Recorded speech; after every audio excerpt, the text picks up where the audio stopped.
profecía acerca de él. Me gustaría que abrieras tu Biblia en Génesis 25, 19, ¿ok? ¿Recuerdan quién es Isaac? Isaac es el hijo de Abraham, muy bien. Entonces, ¿cómo se llamaba el hijo de Isaac? ¿El hermano de Isaac? No, el hermano de Isaac, Ismael, muy bien. Y ahora vamos con los hijos de Isaac. El primero que vamos a tocar el día de hoy es a Esaú, ¿ok? La próxima semana vamos a tocar a Jacob. Y bueno, dice la Biblia en Génesis 25, 19. Estos son los descendientes de Isaac, hijo de Abraham. Abraham engendró a Isaac y era Isaac de 40 años cuando tomó por mujer a Rebeca, hija de Betuel, arameo, de Padán Aram, hermana de Labán, arameo, y oró Isaac a Jacob por su mujer que era estéril, y lo aceptó Jehová, y concibió Rebeca su mujer, y los hijos luchaban dentro de ella, y dijo: si es así, ¿para qué vivo yo? Y fue a consultar a Jehová. Verso 23. Y le respondió Jehová: 2 naciones hay en tu seno, y 2 pueblos serán divididos desde tus entrañas. Un pueblo será más fuerte que el otro pueblo, y el mayor servirá al menor.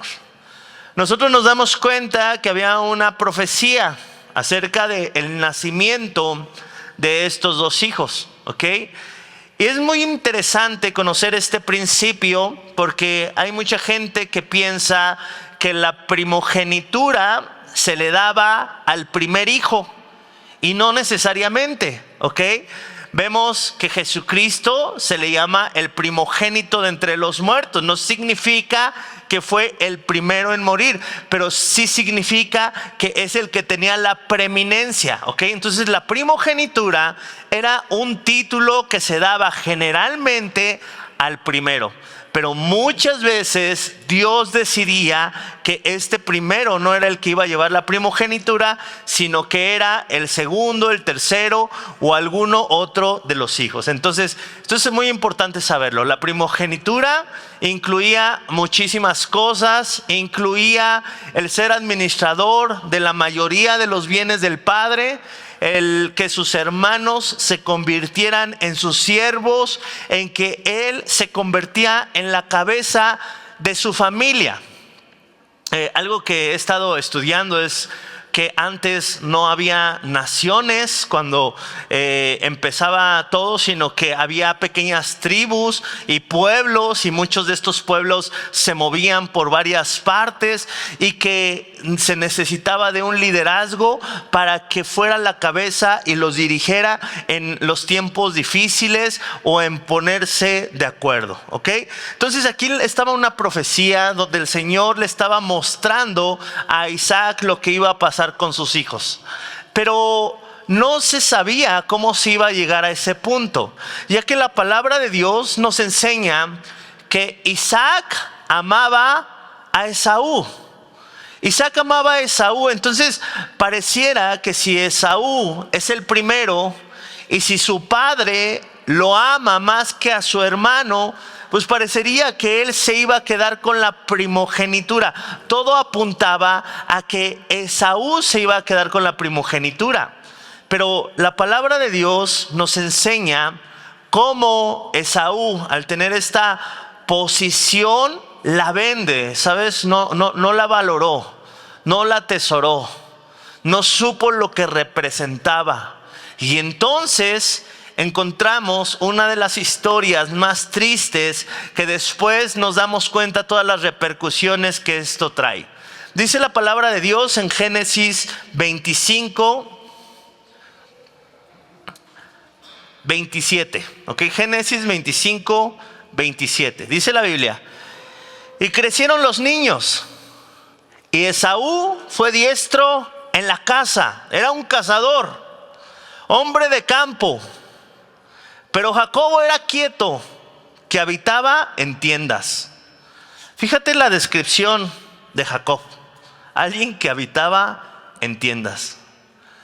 Hay algunos teólogos, algunas personas que han pensado que otra manera de decir esto es que Esaú era muy trabajador y Jacob se la pasaba ahí en la tienda, sin salir a cazar, sin producir mucho. Hay otros que dicen, no, al ser un pueblo nómada, Jacob era el que se encargaba de recoger la tienda y de volverla a poner. También era un trabajo, quizá no como el de la casa, pero también era un trabajo. Pero la palabra de Dios nos enseña en el verso 28 algo que es muy importante. Y amó Isaac a Esaú porque comía de su casa, mas Rebeca amaba a Jacob. Aquí vemos que cada uno tenía su preferido. El preferido de papá y el preferido de mamá. Cosa que no es recomendable. Tú a lo mejor dices, ay, mira, aquí está bíblicamente. Yo quiero más al Danielito, porque ese es bien valiente como su papá, es bien peleonero como su papá. Mira, generalmente cuando nosotros nos inclinamos más por uno, eso acarrea conflictos entre nuestros hijos, ¿ok? No es recomendable que tú digas, yo tengo a mi preferido o yo tengo a mi preferida. Es que las niñas son más cariñosas con el papá y yo con la niña y tú con el niño. Ten mucho cuidado con eso porque eso lastima el corazón de tus hijos. Yo en algún momento estuve a punto de caer en la tentación, ¿sabes? De tener mi favorito, porque si o no siempre hay alguien que es más cariñoso que con nosotros. Y tuve la tentación de que ese que era más cariñoso conmigo, pues quererlo más. Y de repente aquel que no era tan cariñoso se acercó a mí y me dijo, así me lo plantó. Dice, yo no te quiero a ti, yo quiero a mamá. Y yo en mi mente, perfecto, tengo otros dos, ¿no? No me afecta tanto. Pero me acuerdo que en un sentido dije, ok, no me afecta. Pero después le pedí a Dios de qué manera yo me podía ganar el corazón de aquel que estaba alejado de mí. Porque en algún momento de la vida Él iba a necesitar de mí. Y si yo me mantenía alejado, eso era una puerta para que el enemigo entrara a hablar a su corazón. Y no era un sentido de celos, de que, ay, ¿cómo que amas más a mi esposa que a mí? No, era un sentido de que yo como papá debo de tener una madurez más alta para saber que yo tengo una responsabilidad de que aquel hijo que se me dio se sienta amado. Entonces debemos de tener mucho cuidado nosotros como papás. Se los digo a los que ya son papás, a los que van a ser papás, de nunca tener preferidos. Siempre buscar amar a todos por igual. Y si hay alguien en el cual a lo mejor nos cuesta más trabajo, pedirle a Dios que nos ayude a sanar esa relación, porque son nuestros hijos, ¿ok? Entonces dice la palabra de Dios, Dios ama a todos por igual, dio su vida por todos. Es cierto, dentro de sus discípulos había uno que se sentía el discípulo amado. Él se llamaba Juan, pero curiosamente Jesucristo nunca le dijo, tú eres el que más amo. En el Evangelio de Juan, cuando él escribe que escribía el discípulo amado, él mismo se autoproclama el amado. Y que nuestros hijos se sientan amados es algo bueno, ¿sabes? Quizá va a haber alguno que se sienta más amado que otro, pero que no sea porque nosotros hacemos distinciones. Y bueno, este era un paréntesis, pero no es la historia que les quiero contar, ¿ok?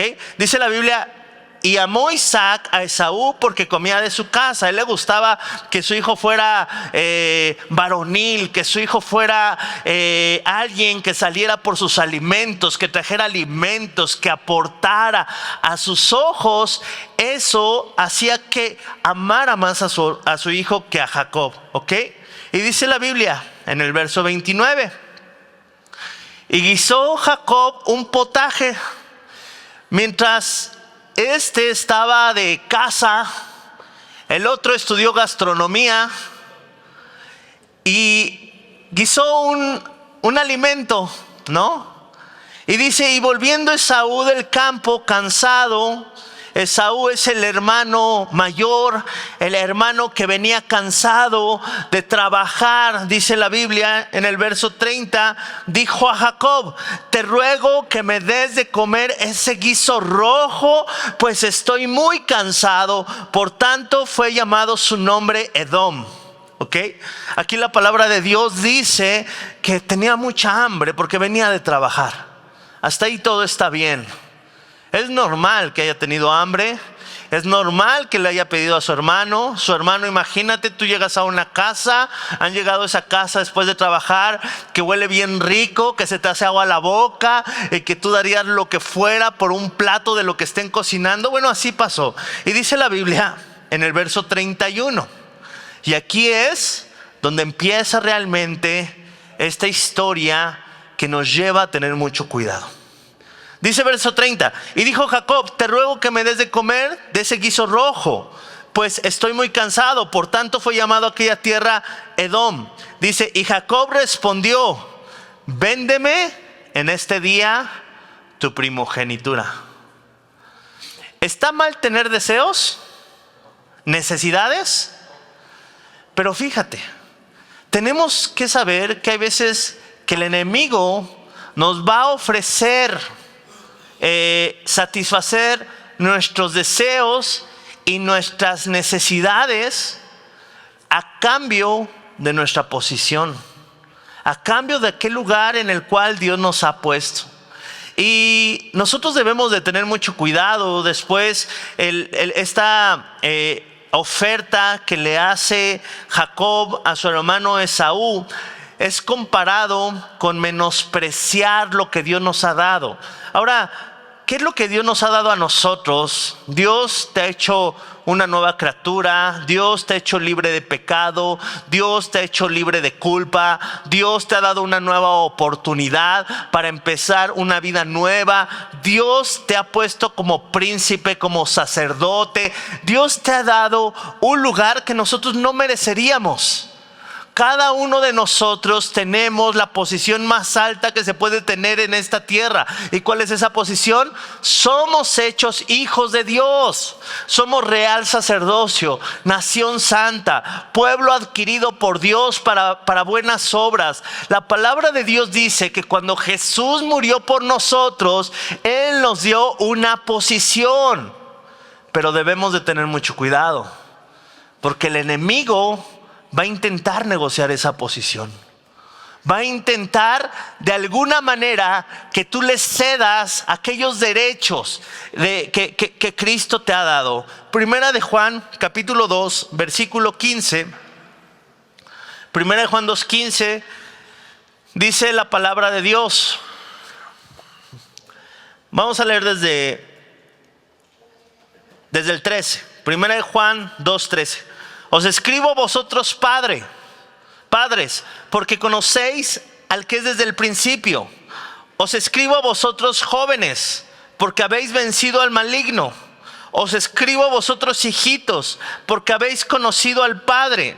Os he escrito a vosotros padres, porque habéis conocido al que es desde el principio. Os he escrito a vosotros jóvenes, porque sois fuertes y la palabra de Dios permanece en vosotros y habéis vencido al maligno. Fíjate que aquí Juan está diciendo todo aquello que ellos han recibido. Han vencido al maligno, han conocido la palabra de Dios, han recibido bendiciones, han visto cara a cara al Señor. Después da una advertencia. Versículo 15 les dice el Señor: no améis al mundo. ¿Qué es el mundo? El mundo es ese plato de lentejas que te ofrece el enemigo para que tú cambies tu primogenitura. La palabra amar significa una devoción profunda, ¿ok? Lo que ocupa el primer lugar en tu vida, en tu mente. A lo mejor tú piensas, ay, qué ilógico que hubo alguien que cambió por un plato de lentejas su primogenitura. Y a lo mejor tú estás haciendo lo mismo. Estás cambiando el disfrutar de una relación con Cristo por aquello que te ofrece el mundo. Eres esclavo de las redes sociales, eres esclavo de lo que dice la gente, eres esclavo de tus temores, eres esclavo de tantas cosas que no disfrutas aquello que Dios te ha dado. Dice la Biblia, no améis al mundo. ¿A qué se refiere el mundo? No significa al planeta Tierra, sino significa el sistema que está a nuestro alrededor. Nosotros no podemos amar este sistema. Nosotros no podemos funcionar como el mundo, creyendo que un mejor carro nos va a dar la felicidad, que una casa más grande nos va a dar la felicidad. No, nosotros no tenemos que amar al mundo, y es muy específico. Dice, ni las cosas que están en el mundo. ¿Por qué? Dice la Biblia, si alguno ama al mundo, el amor del Padre no está en él. Por mucho tiempo estuve estudiando esta porción de las Escrituras. ¿Qué significa? ¿Que el Padre no nos ama? No, lo que significa es que aquellos que tienen su corazón lleno de amor hacia el mundo, en su corazón no hay amor hacia el Padre. Eso es lo que significa. El amor del Padre no está en él, porque todo lo que hay en el mundo, los deseos de la carne, los deseos de los ojos y la vanagloria de la vida, no provienen del Padre. ¿Ok? La palabra de Dios nos enseña que los deseos de la carne no provienen del Padre. ¿Qué significa esto? La carne es el término que se refiere a la naturaleza pecaminosa del hombre. Fíjate, a veces el plato de lentejas se te ofrece como un deseo carnal. No pasa nada, mira, nadie te ve, hombre. Tú puedes ver esto en internet y nadie se va a dar cuenta. Hay muchos platos de lentejas que te ofrece el mundo para satisfacer tu carne. Pornografía, masturbación, deseos impuros, el no cuidar tu mirada. Todas esas cosas son platos de lentejas que no vale la pena nosotros sacrificar, porque el enemigo nos pide un precio muy grande. ¿Ok? Cuando tú estás atado a estos deseos, cuando tú cedes a la tentación, hay cosas que nosotros perdemos. Dile al que está a tu lado, sí se pierde. Y se pierde mucho. He visto hombres perder sus matrimonios por no decir que no a un plato de lentejas. Jóvenes perder sus ministerios por no decir no a un plato de lentejas. Yo he conocido muchos jóvenes que iban muy bien, que parecía que habían hasta sido llamados para el ministerio, y de repente una compañerita de la escuela o del trabajo que salió muy bonita y que muy linda y que aceptó venir una vez con ustedes a la iglesia, y de repente ese plato de lentejas hace que lo pierdan todo. Debemos de tener muchísimo cuidado, ¿ok? Dice, porque todo lo que hay en el mundo, los deseos de la carne, los deseos de los ojos. Ten mucho cuidado, hombre, porque nosotros somos muy visuales. Ten mucho cuidado lo que ves. Ten mucho cuidado de qué te alimentas. Job, dice la palabra de Dios, hizo un pacto con sus ojos para no pecar. ¿Sabes yo qué hice con mi Facebook? Lo eliminé. Ya después lo tuve que volver a descargar porque comparto algunas prédicas de ahí a mis distintos grupos. Pero yo no abro Facebook para ninguna otra cosa más que para meterme a mi perfil, copiar los videos que suben de aquí y mandarlos a otro lugar. Tengo mucho cuidado. Y eso que yo he aceptado a puros hermanos en Cristo, pura gente que conozco, pero ahí te encargo, luego hay hermanas en Cristo bien tropezadoras, ¿sí o no? Ten mucho cuidado. Ten mucho cuidado cómo ves a tus hermanas en Cristo aquí en la iglesia. Ten mucho cuidado cómo ves a las mujeres allá afuera, cuando nadie te ve, cuando son vacaciones, cuando estás en la playa, cuando vas al cine. ten mucho cuidado porque los deseos de los ojos son un plato de lentejas que el enemigo nos está ofreciendo continuamente para que nosotros podamos acostumbrarnos y después poder llegar a perder la posición que Dios nos ha dado. Ay, pastor, pero qué exagerado, solo por ver. Es que por ver entra la tentación, ¿sabes? Hay alguna persona alguna vez dijo, yo me acuerdo, esta persona era líder, dijo, Dios prohíbe tocar, pero no prohíbe ver el menú. Ese líder ya no está entre nosotros, cayó en infidelidad, obviamente. Aquel que se creía muy fuerte y que decía, Dios no nos prohíbe ver el menú, bueno, se fue por el menú. Le hizo tentación el plato de lentejas, un bolillo, y cayó. Fue tentado con su bolillito bien feliz. ¡Ay, mi bolillito! Hermanos, cuidado con los ojos. Acostúmbrate. Fíjate, a nosotros en Ciudad de México teníamos locales. Yo veía que muchos trabajadores se les hacía normal, cada vez que pasaba una chava, se le quedaban viendo. Y era como que hasta se hablaba, ¿no? Mira, ya viste, ya viste. Me acuerdo que cuando yo entré a trabajar ahí con mis papás, todavía no era cristiano, pero pues me decían que me tenía que comportar de una manera diferente, ¿no? Porque era el hijo de mis padres. Entonces yo pues intentaba controlarme, pero a veces como que sí me ganaba, no era cristiano. Pero me acuerdo cuando empecé a creer en el Señor, yo les decía, no está bien eso. Y yo me cuidaba y empecé a cuidar mi mirada. Y la palabra de Dios me hizo ver que algo que estaba normal en el mundo, porque si no es bien normal en el mundo, ves algo que te atrae y vas, yo simplemente me guardaba. Tienes problemas, eres un comprador compulsivo, no te vayas a dar vueltas a galerías, no te vayas a dar vueltas allá a los aparatos, a producirte necesidades que ni siquiera tienes. Pero a veces no guardamos nuestros ojos. Dice, y la vanagloria de la vida, tercer plato de lentejas que se nos ofrece. La vanagloria de la vida. Esta frase alude a la arrogancia de las circunstancias favorables, que a su vez produce complacencia en nosotros. ¿Ok?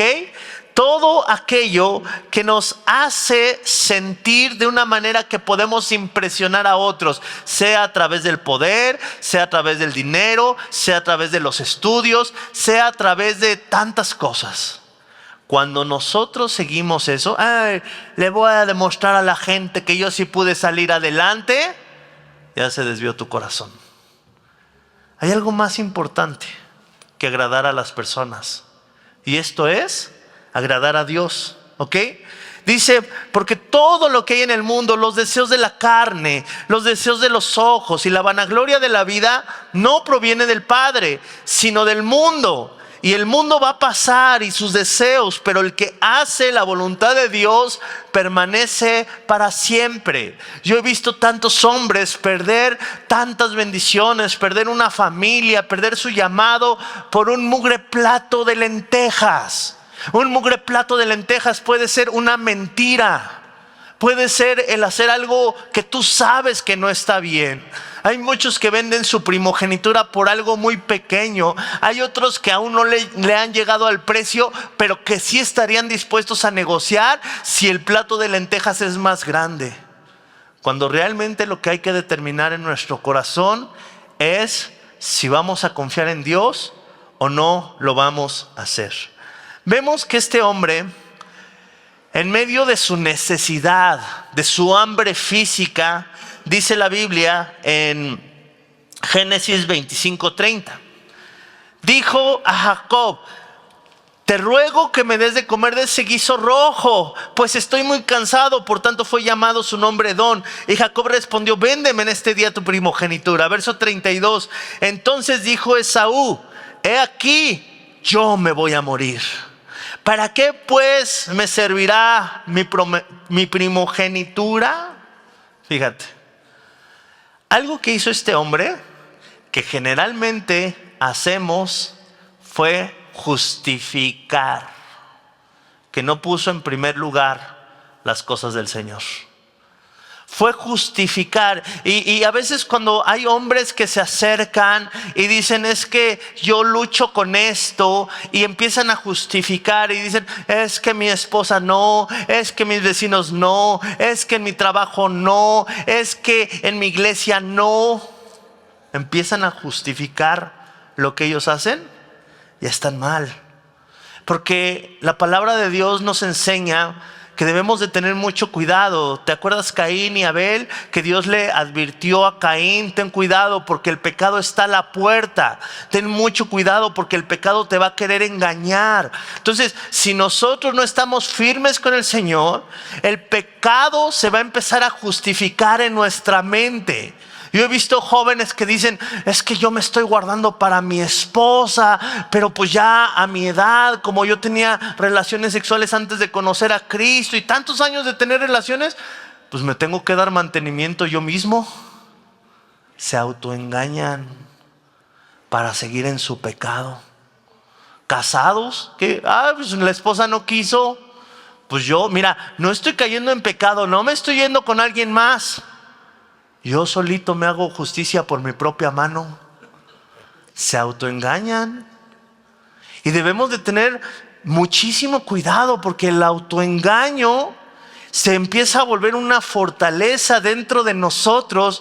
Y entonces dice la palabra de Dios que los deseos de la carne son enemistad del Espíritu Santo. Y las cosas del Espíritu se contraponen contra las cosas de la carne. Y es por eso que en la alabanza yo estoy aquí parado como un muerto, sin sentir nada, sin ver nada. Viene la predicación y choca con un corazón endurecido, porque por una parte escucho la palabra de Dios, pero por otra parte me estoy llenando de aquello que no me edifica, de aquello que me destruye, de aquello que endurece mi corazón.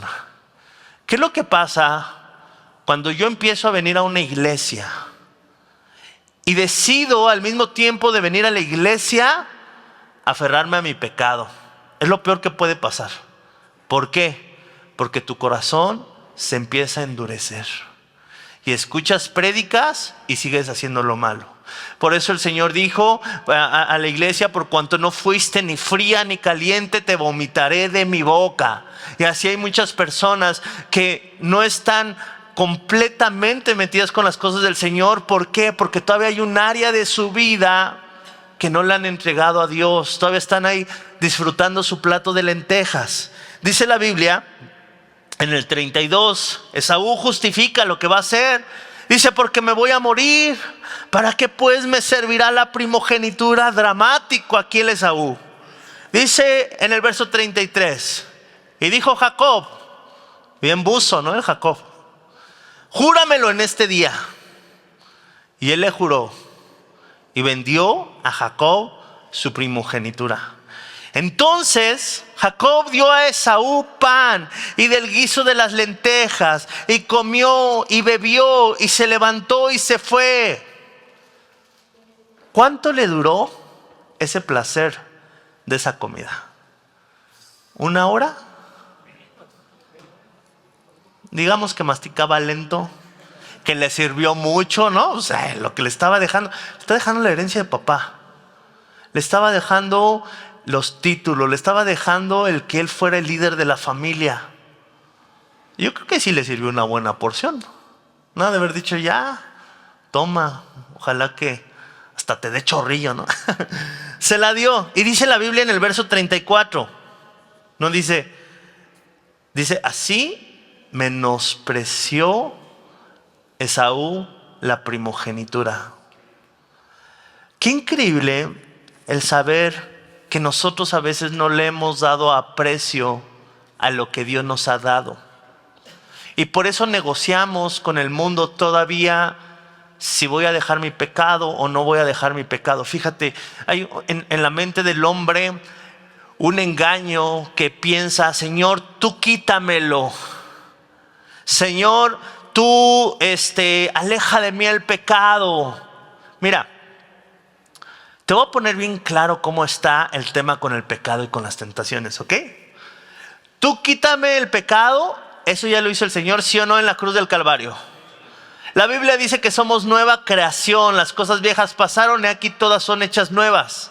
Ya tienes perdón por todos los pecados que tú has cometido, gracias a lo que Jesús hizo por nosotros.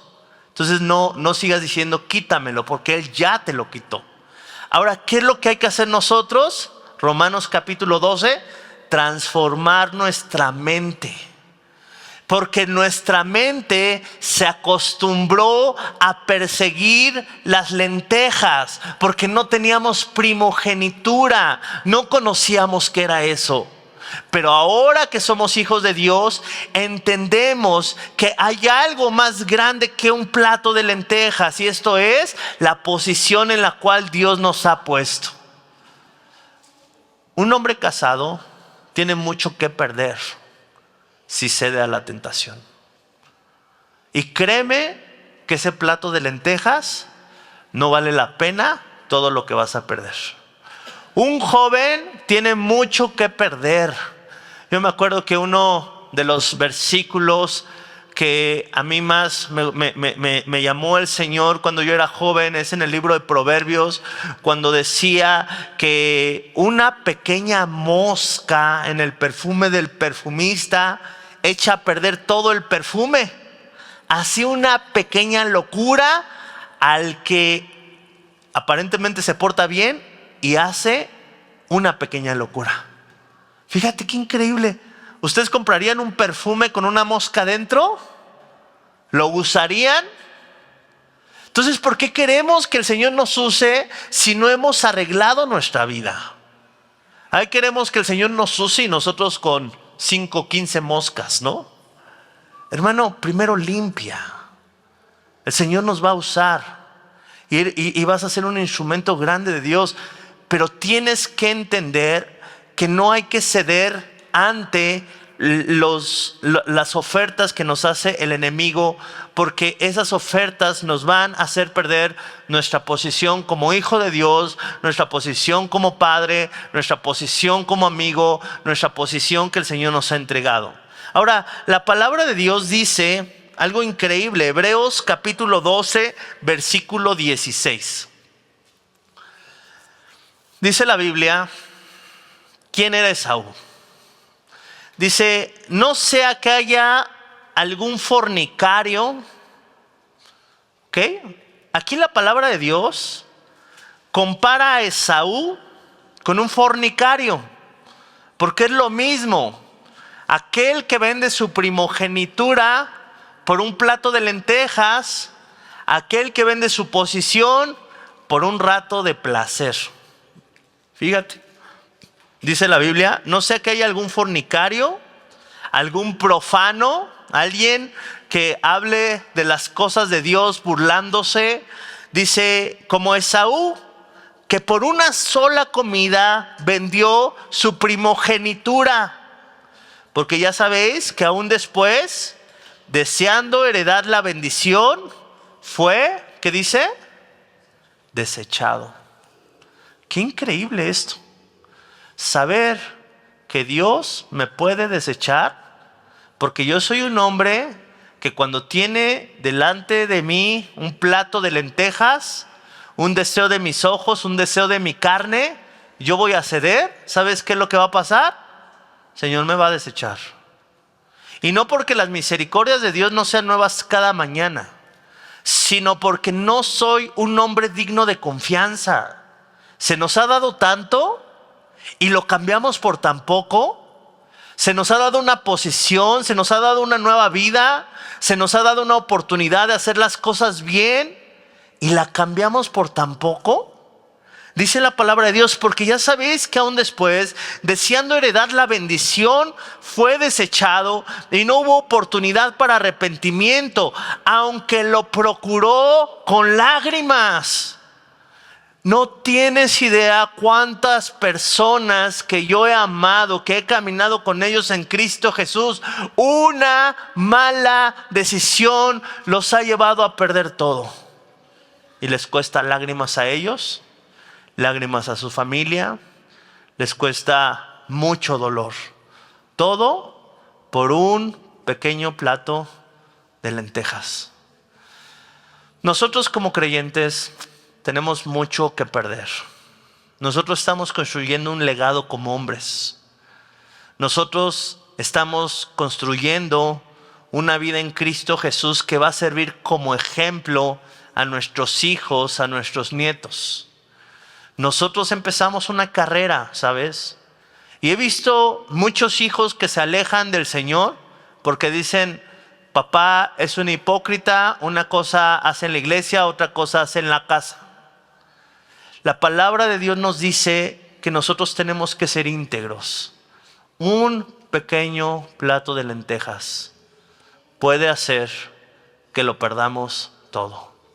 El día de mañana me gustaría, y es la manera como yo lo he implementado en mi vida, cuando tengas ganas de mentir, cuando tengas ganas de hacer algo que tú sabes que no está bien delante de los ojos de Dios, quiero que cuando llegue ese momento de la tentación, tú cierres tus ojos y digas: Señor, no quiero cambiar mi primogenitura por un plato de lentejas.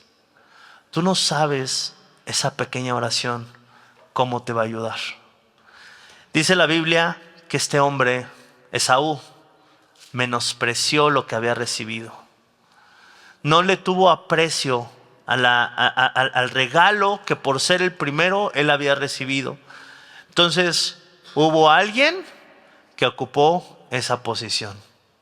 Entonces debemos de nosotros tener muchísimo cuidado. Cuida lo que Dios te ha dado. Las bendiciones de Dios son buenas, son grandes, son maravillosas. Alguien más puede aquí restaurar a su familia. Alguien que no pone en venta lo que Dios le ha dado, ¿ok? No vale la pena. El enemigo va a estar allá afuera con muchos platos de lentejas, cosas ilegales, negocios medios turbios, el que no pagar impuestos, el transar a alguien, el negocio chueco, la infidelidad, las miradas, el mensajearte con alguien que no te tienes que mensajear. Ahí va a estar el enemigo aventando un montón de platos de lentejas. Con uno que te comas, con uno, no vale la pena. ¿Qué debió de haber hecho Esaú?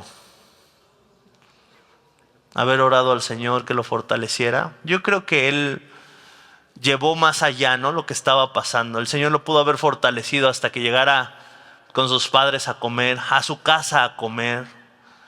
Pero bueno, decidió victimizarse y justificar lo que iba a hacer. Nosotros no somos víctimas. Si caemos en algún pecado, nosotros somos los responsables. No es responsable la esposa, no son responsables los hijos, no es responsable la economía, no es responsable el jefe. Creo que desde ahí se tiene que tomar la hombría, sabiendo que yo soy responsable de lo que yo hago. Y haciéndome responsable de lo que yo hago, puedo tener las fuerzas en Cristo Jesús para que en el momento de la tentación yo pueda estar firme. Esaú estaba debilitado por el hambre. Hay muchos que les agarra la tentación con un hambre espiritual porque no leen la palabra de Dios, porque no se llenan del alimento espiritual. Entonces cuando viene el tentador, fácilmente caes. Pero cuando tú estás lleno, el Señor te fortalece para que cuando venga la tentación, tú digas: estoy saciado, el Señor me ha alimentado, porque no solamente de pan vive el hombre, sino de toda palabra que sale de su boca, ¿ok? Entonces busquemos estar bien alimentados para que cuando venga el enemigo no caigamos en la tentación. Seamos hombres de Biblia, seamos hombres que guardan las promesas de Dios, seamos hombres que valoran lo que hemos recibido de parte de nuestro Señor. Y entonces el enemigo no nos va a poder vencer. Ahí en tu lugar te voy a pedir que cierres tus ojos. Y quiero que por un momento traigas a tu mente esas tentaciones que tú tienes, esas personas que quizá tienes en tu teléfono que tú sabes que no tienes que tener, aquella amiga que tienes, aquella persona con la cual tú platicas cosas que no deberías de platicar, aquel plato de lentejas que el enemigo te está ofreciendo, haciendo algo ilegal, algo chueco. Por algún momento recibirás un beneficio, sí, pero lo que tienes que perder es mucho.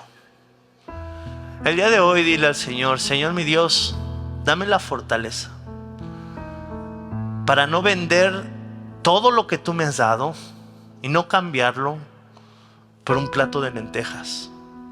Señor mi Dios, ayúdame a no justificar mi pecado, así como lo hizo Esaú. No hay justificación para lo malo, no hay justificación para ver lo que veo, para hacer lo que hago, para pensar lo que pienso. No, Señor, no hay justificación, ya que tu palabra dice que tú me has dado una nueva oportunidad, que las cosas viejas pasaron, que yo soy una nueva creación y yo no puedo seguir viviendo abrazando mi pecado, mi Señor.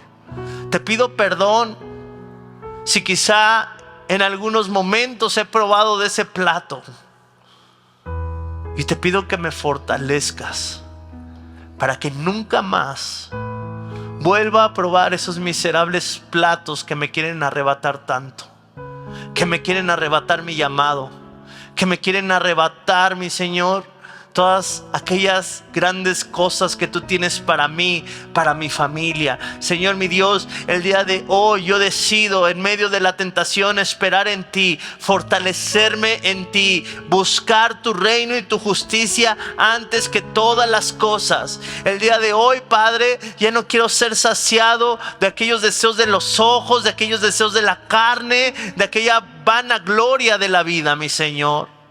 Ya no, Padre, porque son platos que sacian por poco tiempo, pero después da más hambre, Señor. Pero aquel que recibe tu palabra será lleno, será saciado, tendrá vida, y no solamente esto, sino que podrá heredar bendición. Señor mi Dios, así como Jacob y Esaú, esta breve decisión influyó el que toda la descendencia de uno sirviera al otro. Así te pedimos, mi Señor, que nosotros tengamos en mente que los que van a pagar los platos rotos no solamente seremos nosotros, sino también nuestras familias. Fortalécenos y líbranos de ser aquella puerta por la cual entre el enemigo a nuestra familia. Fortalécenos y ayúdanos para no ceder delante de la tentación.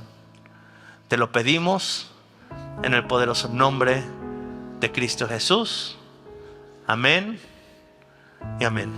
¿Qué tal? Me da muchísimo gusto saludarles y quisiera simplemente comunicarles que gracias a todos ustedes a través de todas las naciones en el mundo que aman la palabra de Dios, y que realmente están interesados en que nosotros como organización Vida Nueva para el Mundo continúe predicando el Evangelio de la gracia de Jesucristo, podamos nosotros continuar haciéndolo gracias a sus donaciones.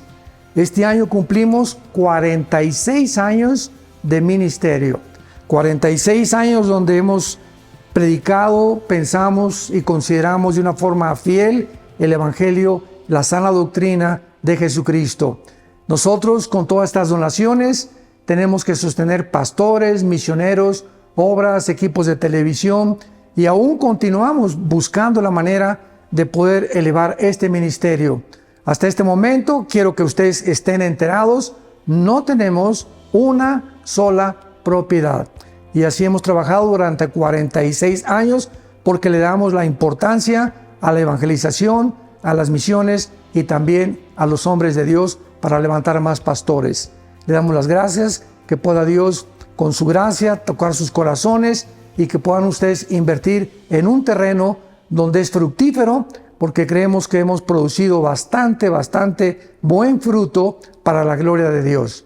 Gracias por sus aportaciones y por las donaciones que sabemos ustedes continuarán haciendo para que podamos continuar siendo fieles en la predicación del Evangelio de la gracia de Dios.